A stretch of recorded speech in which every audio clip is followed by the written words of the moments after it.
सावन का महीना, आसमान में काले बादल छाए हुए, हल्की हल्की हवा और अचानक बारिश शुरू होती है। बच्चे खेतों में दौड़ रहे हैं, गांव की औरतें कपड़े समेट रही हैं।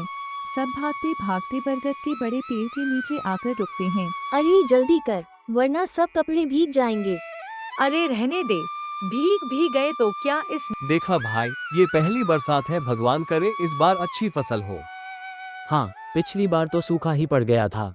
इसी बीच बरगद के नीचे आता है रामू किसान। उम्र लगभग 45 साल, चेहरे पर मेहनत की लकीरें, कपड़ों पर मिट्टी के दाग। उसके पीछे उसकी बेटी गौरी आती है, लगभग 18-19 साल की। रामू आसमान की तरफ देखते हुए, हे भगवान, इस बार फसल को मत डुबाना, बस इतनी बारिश कर कि खेत सींच जाए। बाबा, आप हर साल यही प्रार्थना करते हो, पर देखो बारिश तो हर बार अपनी मर्जी से ही आती है। अरे लड़की, तू क्या जाने खेत का दर्द। बारिश ठीक से न हो तो पूरा गांव भूखा रह जाता है। अच्छा बाबा, तो आप ही क्या अकेले भगवान से प्रार्थना कर सकते हो? मैंने भी कल रात चांद से कहा था कि इस बार बारिश बहुत अच्छी होगी। पास खड़े गांव वाले हंस पड़ते हैं। इसी समय गांव के रास्ते से अजय आता है, लगभग 22 साल का, साफ सुथरे कपड़े, थोड़ा शहर की झलक उसके पहनावे और बोलचाल में। वह बरगद के नीचे आकर सबको नमस्ते करता है। रामू काका प्रणाम, कैसे हैं आप सब? अरे अजय, तू तो शहर पढ़ने गया था न, ये अचानक कैसे? काका, छुट्टियां मिली थी, सोचा गांव आकर आप सबसे मिल लूं, और वैसे भी ये बारिश तो गांव में ही असली लगती है। वाह रे, अब तो शहर का लड़का बन गया, देखो तो कैसा चमक रहा है। गौरी धीरे धीरे अजय को देखती है, दोनों की नजरें मिलती हैं। बरसात की बूंदें उनके बीच चुपचाप गिर रही हैं। तो मिस्टर अजय, शहर तुम्हें कैसा लगा? सुना है वहाँ बहुत रोशनी होती है, बहुत चकाचौंध। रोशनी तो है, लेकिन उतनी सच्ची नहीं जितनी यहाँ इन बूंदों में है। अरे ये बातें छोड़ो अजय बेटा, तेरे शहर की पढ़ाई का क्या फायदा हुआ? गांव का भी तो कुछ काम आना चाहिए। काका, यही सोच कर आया हूँ, गांव के बच्चों को पढ़ाना चाहता हूँ, और अगर आप इजाजत दें तो गौरी को भी। सब गांव वाले एक दूसरे को देखकर चुप हो जाते हैं। माहौल भारी हो जाता है। लड़कियों का काम खेत और घर देखना है, पढ़ाई लिखाई उनके बस की नहीं। और अजय बेटा, तू शहर से लौट आया है तो शहर की आदतें यहाँ मत फैलाना। बाबा, हर बार आप ऐसा ही कहते हो। लेकिन सपने सिर्फ शहर के बच्चों का हक नहीं होते काका। बरगद के नीचे सब गांव वाले बैठे हैं। बारिश थोड़ी हल्की हो चुकी है, लेकिन आसमान अब भी काले बादलों से भरा है। रामू, अजय ठीक कह रहा है, लड़कियों को पढ़ने दो। पर पढ़ाई का खर्चा कौन देगा? खेतों में तो जैसे तैसे गुजारा हो रहा है। हाय रे, पढ़ाई करने के बाद लड़की शहर भाग जाएगी, फिर कौन खेत देखेगा, कौन घर संभालेगा? गांव में फुसफुसाहट शुरू हो जाती है, कोई पक्ष में, कोई विरोध में। गौरी चुपचाप सबकी बातें सुन रही है। मैं आप सबसे कुछ पूछना चाहती हूँ। सबकी नजरें उसकी तरफ जाती हैं। क्या लड़की का सपना सिर्फ रसोई तक ही होना चाहिए? क्या लड़की का दिमाग भगवान ने बस सब्जी काटने और रोटी बेलने के लिए ही दिया है? गांव वाले चुप हो जाते हैं। रामू का चेहरा गुस्से से लाल हो जाता है। गौरी, ये जुबान तुमसे किसने सिखाई? यही सब बातें अजय ने भरी हैं तुम्हारे कानों में। नहीं बाबा, ये बातें तो मैंने खुद सीखी हैं। हर बरसात में जब देखती हूँ कि मिट्टी की खुशबू आसमान तक जाती है, तो सोचती हूँ कि क्यों मेरा सपना जमीन में ही दबा रह जाए। गांव की औरतें आपस में फुसफुसाती हैं। लड़की तो बड़ी जुबानदार हो गई है, सपना देख रही हूँ, ये भी कोई बात हुई? पर काका, अपनी बेटियों को सिर्फ इसलिए रोक दे कि पैसे नहीं है। अगर खेत सूख जाए तो हम सब मिलकर मेहनत करते हैं, है ना? तो क्यों न गौरी की पढ़ाई को भी हम सब मिलकर संभालें। पर इससे गांव का क्या फायदा होगा? फायदा? अगर एक लड़की पढ़ेगी तो पूरा घर पढ़ेगा, अगर वो काबिल बनेगी तो गांव के बच्चों को भी पढ़ाएगी।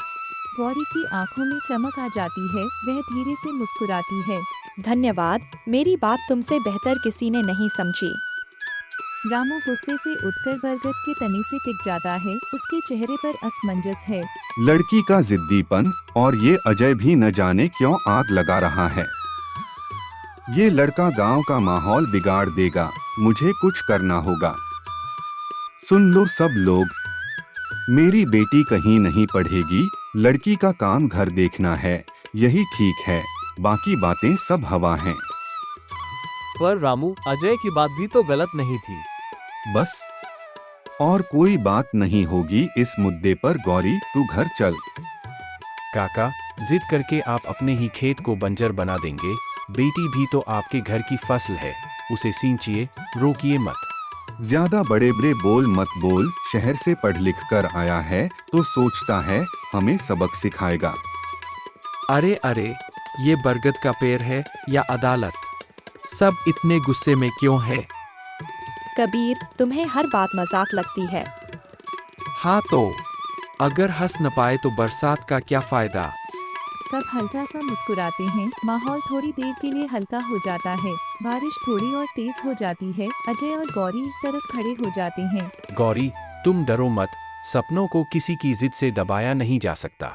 लेकिन बाबा, उनकी बात टालना आसान नहीं है। उनकी इज्जत गांव में सबसे ऊपर है। गांव की इज्जत बेटी की कुर्बानी से नहीं, उसके सपनों से बढ़ेगी। इसी बीच कबीर पीछे से आता है। वाह, शहर के बाबू और गांव की पढ़ाकू, बारिश का मजा अकेले अकेले ले रहे हो। कबीर, तुम सुधरोगे नहीं कभी।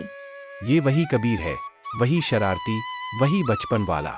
रामू दूर से देख रहा है। उसके चेहरे पर गुस्से और चिंता का मिश्रण है। अगर गौरी और अजय पास आए तो गांव वाले क्या कहेंगे?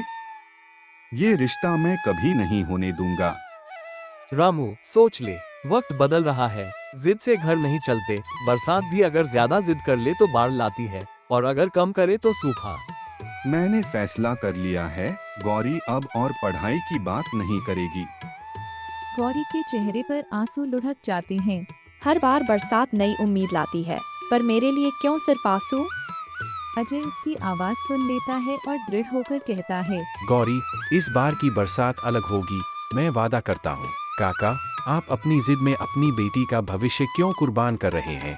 सोचिए, अगर बारिश हर साल सिर्फ आपके खेत में गिरे और बाकी खेत सूख जाए तो क्या गांव जिंदा रह पाएगा? बातों में बड़ा तेज है तू, पर हकीकत तू नहीं जानता। हकीकत ये है कि पैसे नहीं हैं। औरत का काम है घर संभालना। पढ़ाई करके करेगी क्या? कागज खाएगी क्या? बाबा, पढ़ाई करके मैं भूखी नहीं रहूंगी, उल्टा शायद आपको भी भूखा न रहना पड़े। अगर मैं डॉक्टर या टीचर बन गई तो क्या गांव को फायदा नहीं होगा? क्या और बच्चों को पढ़ा नहीं पाऊंगी? गौरी चुप रहो, बाप के सामने ऐसी जुबान, ये सब अजय की वजह से है।